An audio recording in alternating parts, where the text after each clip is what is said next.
Everybody. Hello, everybody. Really, so nice to have you here today on the virtual universe. My name is Sam Sarma. I am a professor of writing and rhetoric at the State University of New York in Stony Brook, which is close to New York City. And I'm really grateful to Maha Bali, my friend and colleague, and all the colleagues here, Jenny, um, and Yasser and other colleagues who are supporting. And welcome, everybody. Maybe we are such a small group. We can start by taking a minute to write in the chat where we are from, what kind of work we do. I don't want to force everybody to have to say it out loud, but um, and what I'll do is I'll maximize the amount of time that we have for discussion and exploration of two key issues related to, let me screen share, related to writing in the context of, one second, in the context of knowledge making, so to speak, broadly. What is happening in the landscape of academia, professional academic research, even in among the general public, is the concept of writing and reading have become dramatically shifting in what they mean, how they function, what their roles and purposes are. Um, including what it means to produce something original or some synthetic text, what it means to locate or read, summarize, or analyze. What does it mean to do knowledge work with words? And so I wanted to sort of bring up this issue with you all and explore together what it means to write with and without AI. I'm a writing professor, and what muscles, brain muscles, what emotional engagement, what embodiments, what social and intellectual, epistemic, and political acts happen and don't happen when we use AI, not only to assist us, but also often delegate us, but sometimes even let it do our writing, automate it and whatnot. So let's explore that together.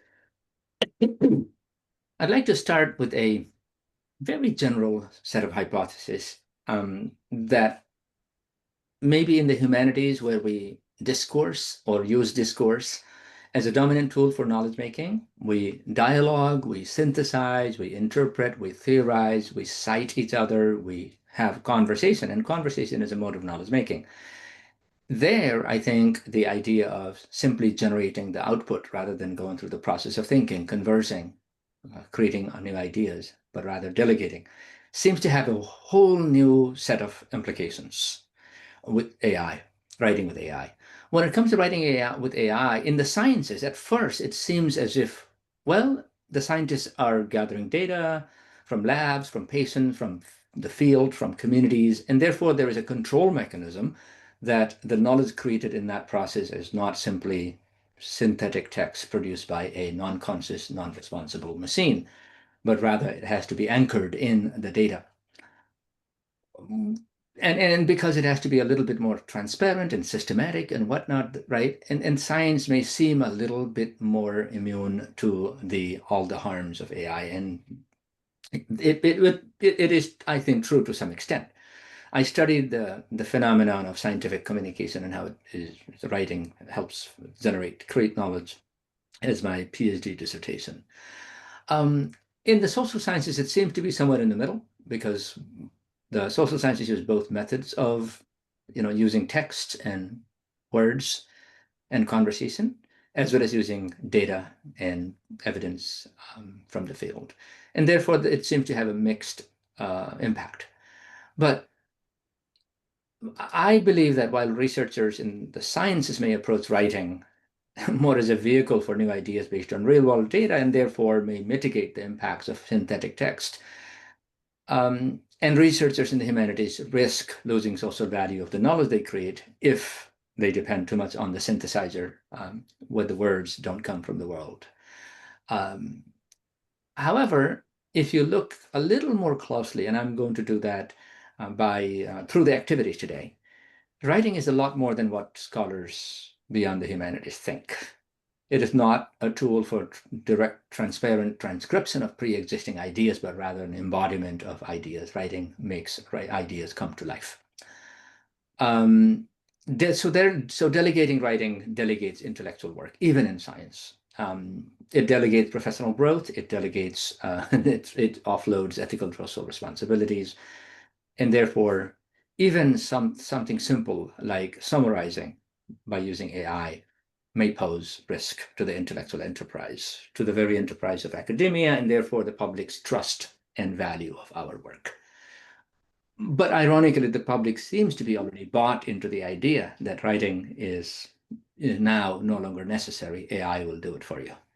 So who is it that's going to teach that writing is actually not whatever a machine can do or whatever your cousin or uncle can do for you? How do we educate the public? How do we push back? And how do we maintain our own boundaries?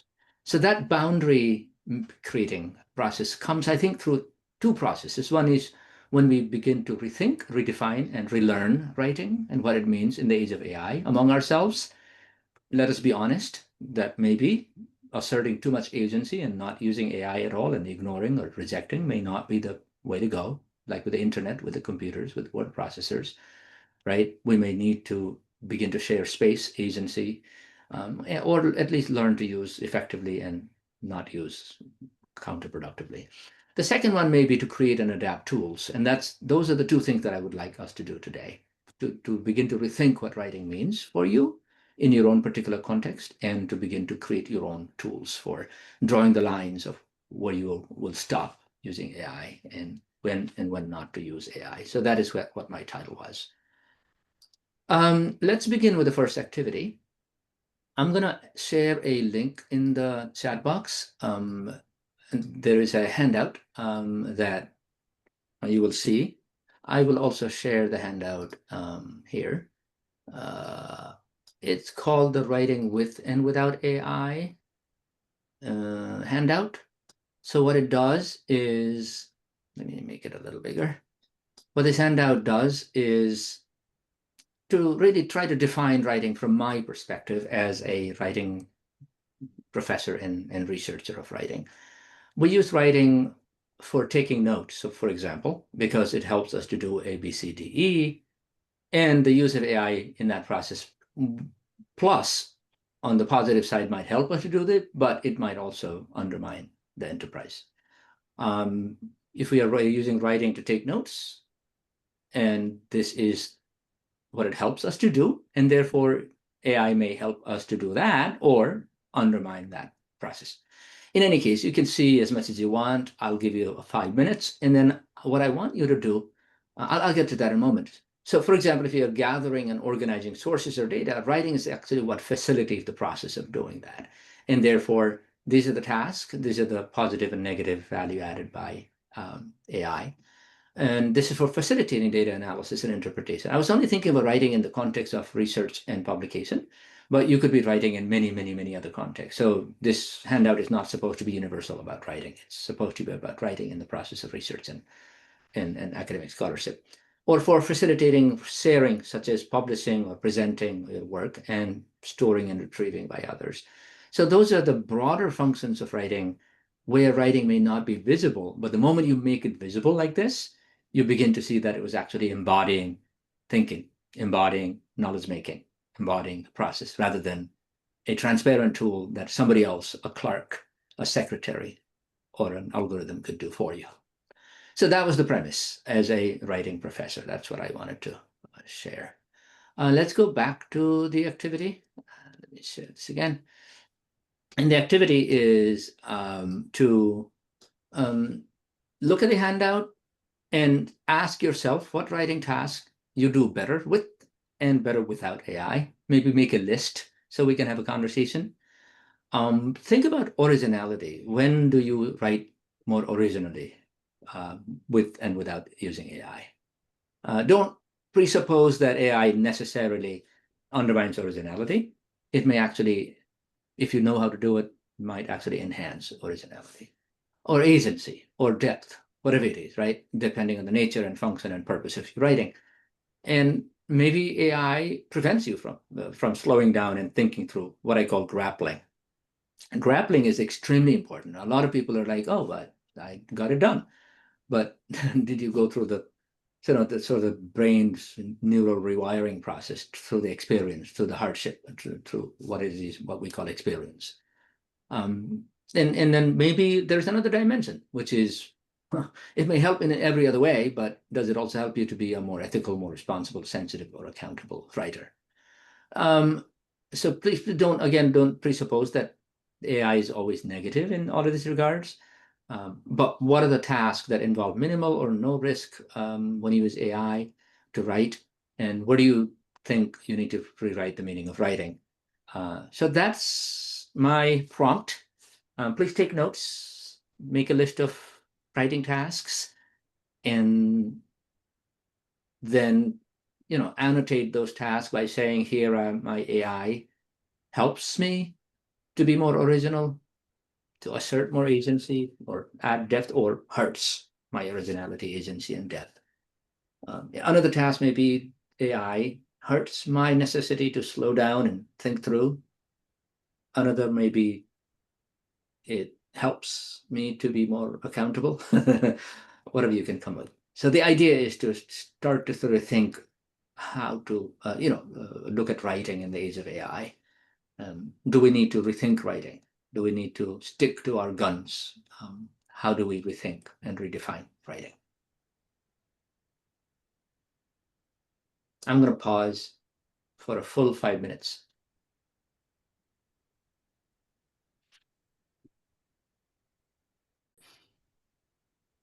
All righty. Thank you so much. We had wonderful conversation. We were, for anybody listening to the recording, talking about ChatGPT versus that GPT. Let's build on that. I think what I'll do is I'll just share one or two little snippets of thoughts to throw a few more into the table onto the table. One possibility is to think about asking AI tasks to do what people call dumber tasks, like generate a Tuesday and Thursday dates in a table column for January to May 2025. Who sits down and makes this schedule column in your course semester plan? Just let the machine do it. Let the calculator calculate 785 and 234 that you had spent on your trip. Separate student names from this messy table I copied from an LMS. Maybe. But do you really want to give the student names to a machine that harvests? Exactly. Uh, but even if you don't think about the third dimension of ethics, is it intellectually imagine that AI becomes perfect, can do all of these things. Are they really dumb, right? But the second thing is, the moment you put slightly more cognitively significant tasks, then you are in this like massive conundrum. For example, if you say, some people say, oh, I allow my students to brainstorm, but their ideas will be their own. I'm like, how do you know if uncle or your cousin or uncle was actually actively thinking with you uh, rather than you using a drawing board or a mind mapping tool? Some others might say interacting to ask why and how, etc., to refine or flesh out your ideas. But I'm thinking, wait, did it flesh out your ideas or you flesh out ideas, right? Some might say, okay, I ask a ChatGPT or whatever tool to summarize an article, or Notebook LM to summarize an article before I actually read it. Okay, before you actually read it, did it influence your reading, right? Um, how did it change the process? And it gets even more sketchy, even more difficult, even more ethical, even more complicated at the moment we start listing Mm. 10 or 12 tasks that involve writing. What I think generally AI is doing is to aggravate traditional myths about AI writing. In my work, I have written about the myths about writing. Myth one is, oh, Ken, did you have a question you want to ask, or a thought? Or I could just as you're transitioning that, going back to like the grunt work, 2 slides back. Yeah. Um, I find it interesting there, like separating student names from this messy table. Like I find if we remove ourselves from these kind of mundane tasks, Mhm. it doesn't, it makes it so we don't learn our students' names. And this Exactly. personalization of education is so important. And I think that's a key Human element. benefit to the way I teach with my students Yeah. is I know all their names and I can talk to them 10 years later in the mall and they, how do you remember my name? I only took one class with you. And because I put an effort in it, and it does take this grunt work of seeing the name, seeing the picture in Zoom, seeing their writing and identifying and associating Yeah. those names. And I think that's really important. And removing some of these mundane tasks might seem more efficient, but Yeah. we need to ask, what do we lose by making them more efficient? Exactly. Almost nothing that is worth writing seems to be worth giving it to someone or something. Almost. Great points, though. I love this. And then I'm looking forward to the next points you're making.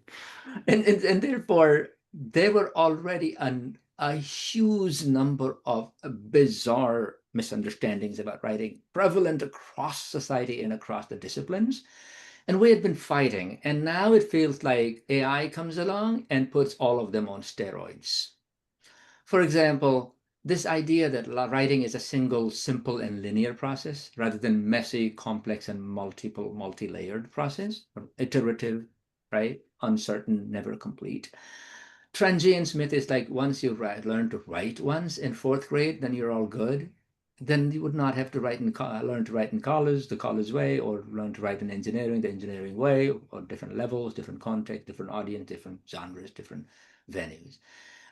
Transparency myth is that is about writing it up. When you have the ideas, we talked about that earlier, writing actually embodies and fleshes out and grows. It's the very garden where the ideas grow.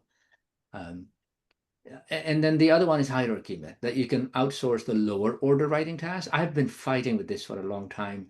There isn't a lot of literature on this, but here's what I think. There's no such thing as lower order.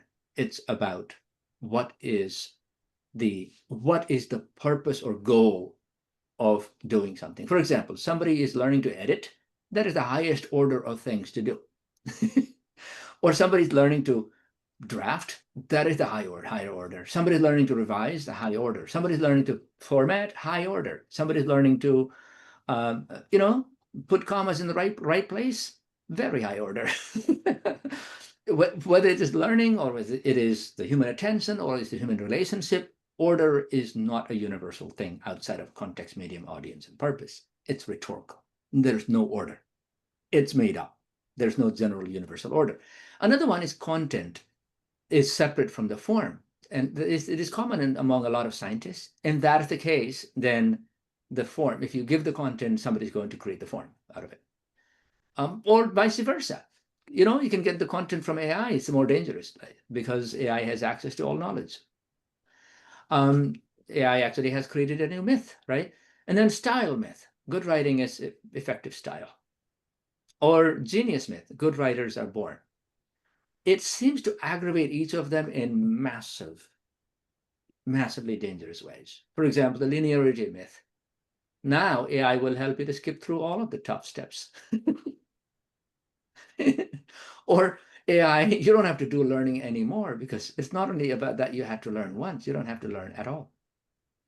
Have you guys seen this New Yorker article about Apple's advertisement that there is a ad of AI, Apple's intelligence, that there's this man, and among all the groups, a black man at a company meeting, somebody says, "Okay, I think his name is, let's say Lenny for a second. Lenny, have you read the prospectus?" And Lenny freezes for a second. And then Lenny pushes his chair and goes out into the hall. Everybody's still watching. Lenny pulls his Apple Intelligence and hits a button. It says summary. His eyes widen and he goes, hmm. Then he comes back with his chair and it says, "Okay, let us talk about the prospectus." Look at Ken.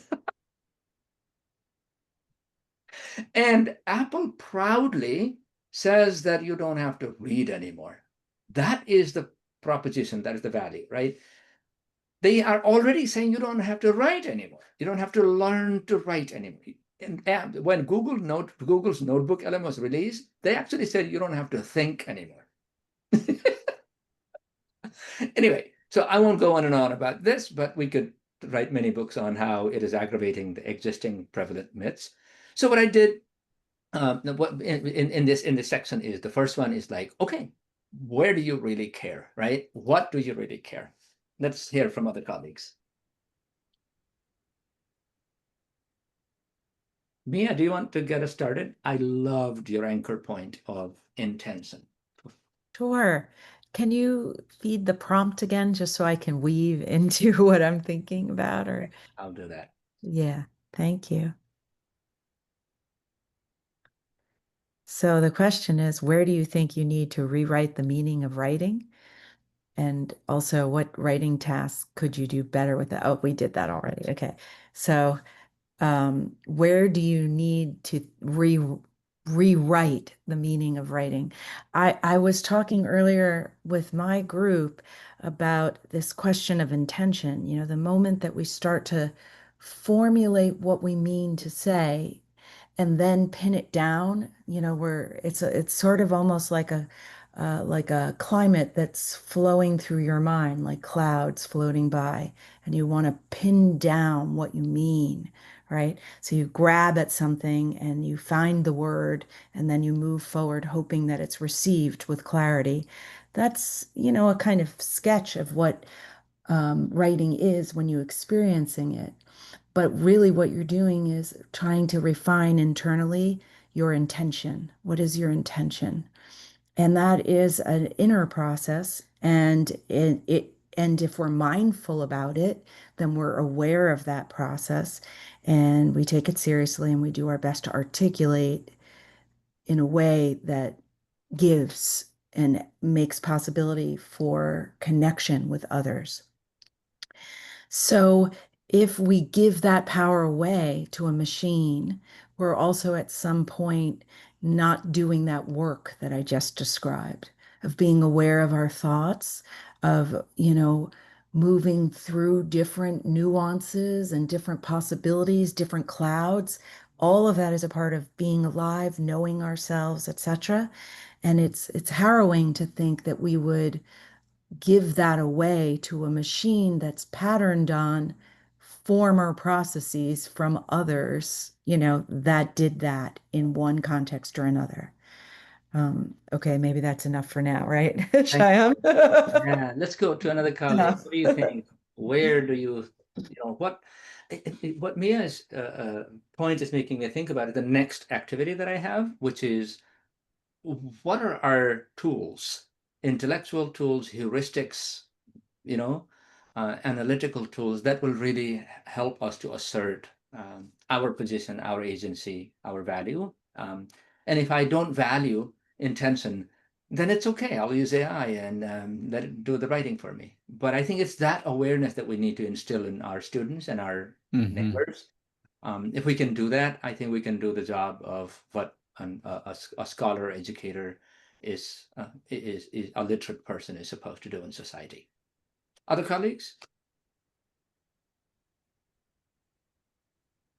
Yes, sir.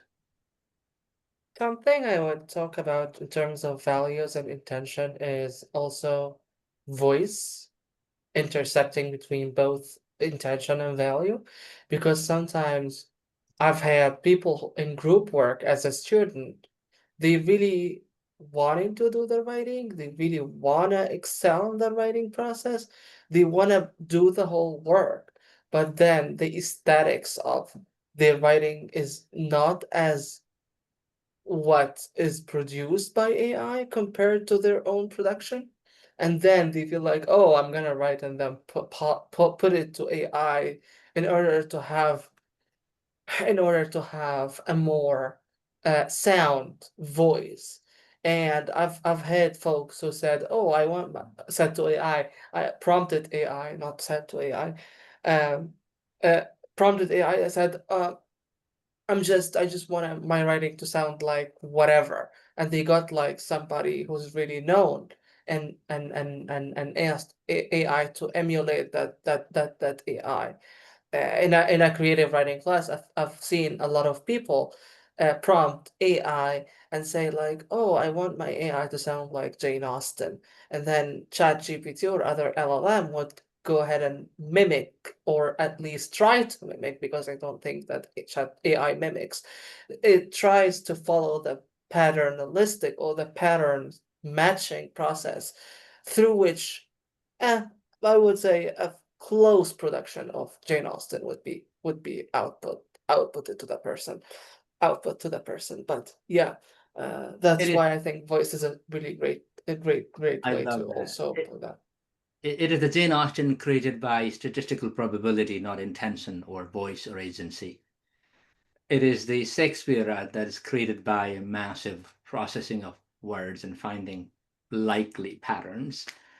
I don't know how many decades or years it'll take for the world to realize that that is not necessary. I read a book by Gary Marcus, why myths, AI myths, why our computers can never think like human. The myths of artificial intelligence, why computers cannot think the way we do. And he basically says that we don't process ideas and words in statistical probable ways. That is an imitation that is not based on a foundational similarity. It's an invalid foundation for languaging. He's a computer scientist, and I was like, whoa, that means the paradigm itself stands upon an invalid basis. Should we let's move on? We have about 20 more minutes, and what I'd like to do is to move on to the next activity that will provide us even more space to play.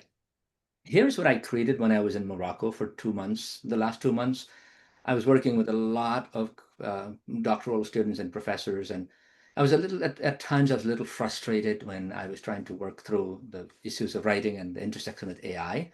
So I created this flowchart. And the flowchart basically says, question 1, do I have enough knowledge to judge the content in front of me generated by AI?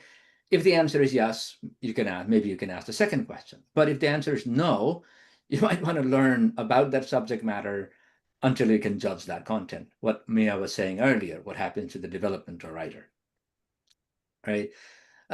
Because as of now, AI tools are not reliable in terms of their ability to find and present knowledge. And even when they become capable of accurately representing existing knowledge, they will not stop generating. And therefore, the judging is question 1, probably like to remain constant. Question Sam, 2. if there is a visual description for the chart other than what you said, Yes. can you please describe? Yes, that's what I was saying. Is question number 1 is if there's a flow chart. The question 1 says, do I have the knowledge to judge this content? There is a yes arrow on the left. It says, go to the next question. There's a no arrow on the right. It says, stop and learn about the topic. And question 2, if you go yes and you go down, it says, is this AI generated response accurate? Because you're able to judge, you're able to say whether it's accurate or not. If it is accurate, then you can go to question 3. If it is no, don't be fooled, stop using AI. Just because it looks fancy in sentence patterns or makes you sound better. If it is not accurate, don't use it, right? That's straightforward. But once you break down these into 10 questions, the next question is the AI tool designed to do this task, or has it worked well in the past? The yes means go to the next question. No means don't use this tool, find another one, right? The question 4 is, do I have enough skill to prompt and use the tool effectively and responsibly? That is, you need to have the ability to use the tool adequately. Then if yes, move on. If no, learn how to use it better. 5 is my AI use helping further knowledge, further my knowledge or skills? If you're a learner, then if yes, you can go to the next. If not, stop using AI and do whatever helps you to learn better than that. Question 6 is my AI use harmless to others? Somebody said, please put that as question number 1. And I'm like, and my intention here is to ask you to generate your own list of questions, right? Question 7, can this task be done without human creativity, empathy, or judgment? Question 8 is, does my use of AI uphold ethical principles, and what are they? Question 9 is, am I taking full responsibility for using AI? And question 10 is, if I were honest, would I tell the reader or stakeholder how I'm using AI? Or how would I tell it, right? So we all can create a list of questions, or we can create a 4-dimensional heuristic, or we can create a general, one question, a rubric, like, is that my intention? Mia's intention? Or do I sound like, is this my voice? But the idea is to teach everybody to come to their own conclusion about skills, about knowledge, about ethics, about, purpose. And therefore, if we can do that, I think we have a better chance of educating society and our students and our neighbors about how to navigate the landscape of AI. So my activity is going to be create your own flowchart or create your own questions. What are the questions based on? One question on knowledge, another question on skills, another question on ethics, another question on agency.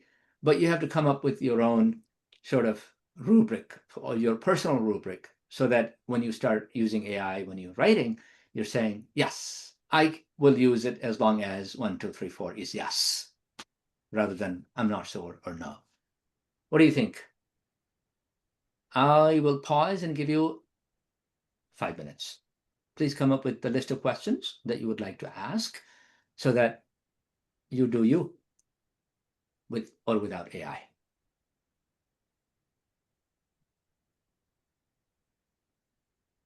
Do you want to pause up, Jenny, or will I? I'm trying to avoid both of us. And if colleagues who haven't had a chance to share their thoughts in the previous round could get us started, that would be wonderful. So what are your questions? Maybe you have a key anchor point behind your question, right? It may be learning or agency or intention or voice or personality or whatever that is, or it may be a whole set of anchor points. But what are the questions you would ask and you would encourage others to ask so that what you value about writing is preserved and AI helps rather than hurts that value or outcome?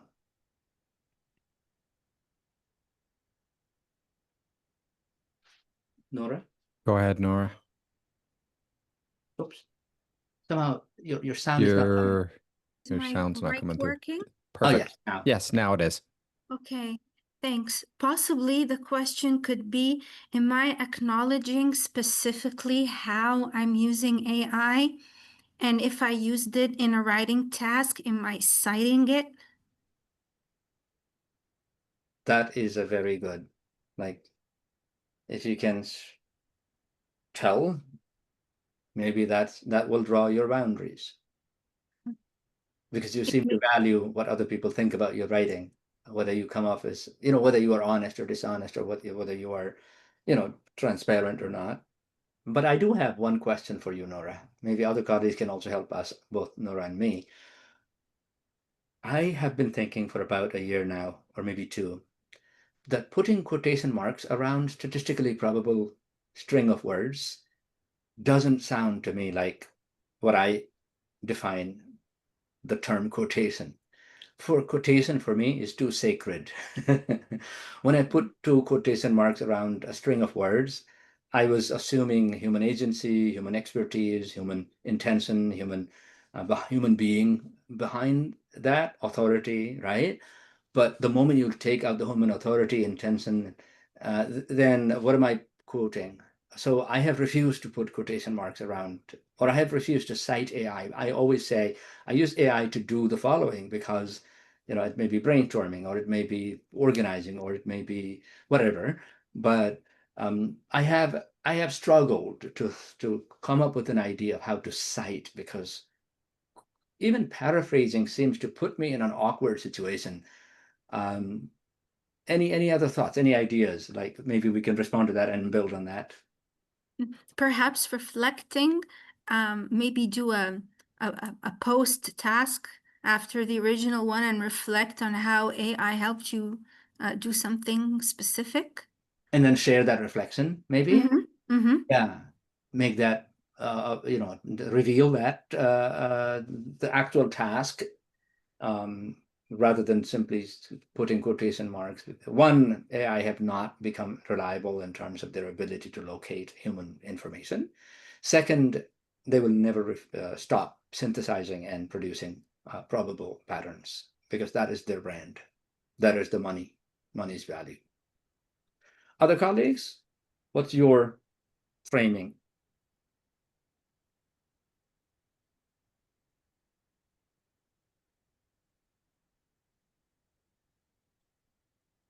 Please. I'm waiting for others to jump in since I already Go spoke ahead, earlier. Ken. I think you have a So thought. I think I come from the context of I'm working with computer science students and programmers and software developers, and I have a history of going back many, many, many years of the danger of using tools to create code. They're great as tools to help us think about things, but creating code to manage people's finances or launch a rocket or something is very, very dangerous built on these tools now or going back to the 90s when I was doing software development work, that it's a good tool, which is something David said in our breakout group. But we got to be careful about maintenance of this, and that's a lot of what software development is we're going to maintain some of this code for 10, 20, 30, 40 years, and that code we got to be more careful with. But if it's just something I'm just quickly doing, like your example of just put Tuesday and Thursday up on this chart, that's something that's not that critical if it doesn't get it perfectly right. And so these are the discussions I need to have with my students, and a lot of my colleagues here have their different context of what is an appropriate and a correct use of these tools, So and in which is it context for their steak? students. Is it Pardon me? steak? If you were to name a frame, is it steak? What is the steak? Right? It's the consequences and Um, longevity of the content that we're creating, and I think even in a creative format that would be the same, not mm, just in a computer science writing code type thought. yeah. You're raising some very important issues, even in a situation where it might look straightforward and objective, but really, who are you hurting? Who are you Yes, helping? Yeah, yes, that's a yeah. good rubric. That's a good heuristic. Other But colleagues, thank you. what's your point of reference or framework or heuristic? So I have a heuristic. I have two questions that sort of fall under the same heuristic, I think. The Mm, first question is, has this use of AI hindered or enhanced my own experience of creativity? Hmm. And then the second one is, has this use of AI constrained or expanded my own personal imagination? wow. And if we can help students embrace those questions and apply those questions, I think we will succeed in helping them to find their own boundaries. I have been for at least 3 years saying, I'm not here to stop you from doing anything you want to do. That's why I start every single assignment by showing how to cheat. Yeah, I start off by saying, okay, this one can take 2 months or it can take 2 minutes. Let me show you the 2 minute version so you can decide which one you want to do. I know you came here on a mission, but nowadays there are two kinds of missions. One is to complete, the other one is to learn. So I show them how to cheat, and they go, "My God, I did not know about that tool." Yeah, I can read for you. Don't worry about it. Or sometimes I introduce, and then and then one student said the other day, "Don't believe him. This is a setup. He's gonna catch you." I said, "Nope, James, you can do it if you want. I'll give you an A. Just try me." And he I goes, love. and really, like, yeah, I did my undergraduate degree for free before you were born. I'm here for you. I love this because I teach computing security as well, and this is the security mindset very much Exactly. in for security folks. And yeah, if you can get away, write down the first 1,000 numbers of pi. That's the exam, and we expect you to cheat. It's the only way to do it. But if you get caught cheating, it's a zero. That's a classic um, computer security quote. I tell them you have to try really hard and do something as dumb as insert whatever in brackets and submit that work to me. Otherwise, you'll get away easily. Because I've given up. I've given Yeah. up the idea that, I will force my students to think or write or research. Great insight. Thank you. Other colleagues, we have another 6 minutes. Would like to hear. I did put one in just from the teaching perspective, which would, do I have the skills to complete this task without AI? Wow. because that to me is that leverage point. It's like if I can do it myself, then okay, that maybe I can use AI to help me do it. But if I can't do it myself, I shouldn't be relying on AI until I've learned those skills. So Because that's better the labeled as educational mission. Sorry, yeah. the guilt heuristic. The guilt and fear heuristic, but it's really good. Yeah. But it's also a very realistic educational heuristic. Mhm. I'm here to learn. Mhm. Have I learned it? Mhm. It's a good heuristic, right? I'm here to connect. Am I connecting? I'm here to be an honest friend. Am I an honest friend? I'm here to learn how to code. Did I learn how to code? And if you're shifting the very purpose because you found a fancy shiny new tool, that's up to your ethics. Go forward. Right? Yeah. Is the tail is going to wag the dog, so be it. I told you. It's something we've said to our students for so many years, or at least me who's been teaching for many years, is why are you here? Yeah. Right. And I remember a classic comment from teaching evaluations of, if you really want to learn, take the class with Ken. If not, don't. It's like, is there another are you just here just to get the stuff in and pass the course and get your degree? Then yeah, you don't take it with Ken because he'll force you to learn. And I always found that fascinating, that comment, and I accept it. Like you say, you accept or you give in. Is you can't force them to do this. Yeah. I love that. I do have to, on that note, I do have to share this. This is Bali's grid. She says, make your own chart and test your own tools and find out if, even on a very black and white yes and no, yes or no Hmm. framework, is it helping you to do X? Or is there another one that helps you to do better, right? If you were to turn this into a scale of 0 to 10, then it looks like there's green already here. Poe seems to be good at brainstorming. So it didn't give others a good grade. Can you see it? Hmm. And then, interestingly, this seems to be, I haven't tested this yet. I promised myself when I was in Morocco, when I first saw this Maha presenting at a doctoral symposium virtually, it's like, I need to test this out. But yeah, I mean, people at least have to test the tools that they're saying, instead of saying, oh, it helps me do everything. Like, no, the axe doesn't help you to do everything. You can chop the log or fell the tree, but probably not peel the potato with it. Hmm. Does it work is a very good rubric. Right? Or does it help you? Or are you learning? And knowing that not every tool is the best for everything. And when the students say, Exactly. which is the best of, well, it depends on the context of what you need for. I don't like that answer. I just want to know what's best. Yeah. But on a more sophisticated level too, I was sharing in Morocco with a bunch of graduate students that what is the nature and purpose of genuine scholarship, and compare that with AI generated scholarship to see in stark contrast, right? You may say, oh, I do something in the middle. Fine, but be careful. You are going to slide easily into this side.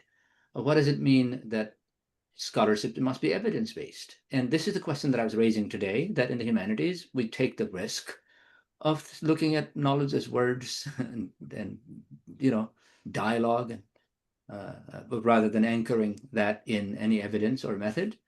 And then there's originality of interpretation or thought. And then there's integrity and responsibility. And then finally, social value and purpose, as well as developing your identity as a scholar. If that is the genuine trajectory or journey of an emerging academic researcher, then all of those missions are undermined severely. In any case, I just think that at least at the level of the baseline where we are asking students to ask questions, I think questions are the best tools we have.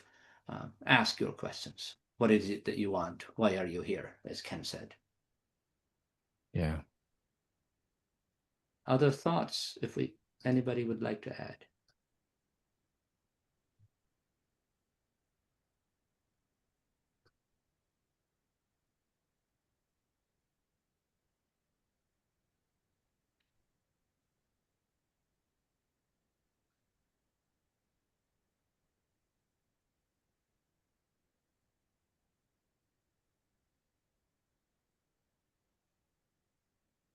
Don't hesitate, please. Even if you have shared a thought, share another.